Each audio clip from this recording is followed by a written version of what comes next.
não são tolos e estão vacinados contra o modelo lulopetista de confundir para dividir, de iludir para reinar. Mas vejam a audácia dessa turma. Depois de ter quebrado o Brasil, Lula diz que quer voltar ao poder. Ou seja, meus amigos, ele quer voltar à cena do crime. Será que os petistas merecem uma nova oportunidade? Fiquem certos de uma coisa: nós os derrotaremos nas urnas. Lula será condenado nas urnas pela maior recessão da nossa história. As urnas os condenarão pelos 15 milhões de empregos perdidos, pelas milhares de empresas fechadas, pelos sonhos desfeitos, pelos negócios falidos.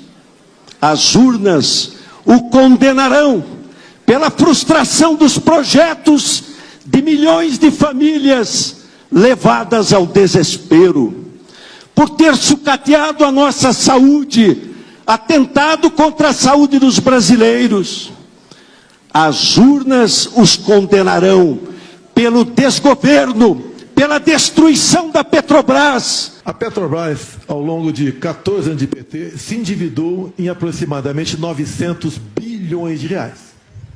Fruto de desmandos, refinarias começaram concluídas, entre tantas outras coisas. Esses 900 bilhões de reais daria para fazer 60 vezes a transposição do Rio São Francisco. Ou seja, o povo nordestino sofreu por falta d'água por causa de corrupção do seu governo. Mais ainda, esse montante é equivalente a 120 vezes o orçamento do Ministério da Infraestrutura. Eu estou falando isso para que você tenha noção do tamanho da corrupção somente na Petrobras. E delatores devolveram 6 bilhões de reais. Ou seja, corrupção houve. Ô, presidente Lula, o senhor quer voltar ao poder para quê? Para continuar fazendo a mesma coisa na Petrobras? Por obras inacabadas e abandonadas.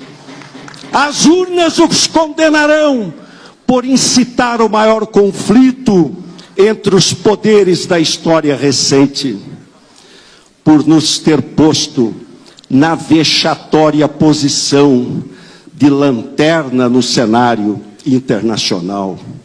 As urnas o condenarão por ter sequestrado a esperança da nossa juventude, por jogar brasileiros contra brasileiros, para no final atirar pela janela a autoestima de todos nós.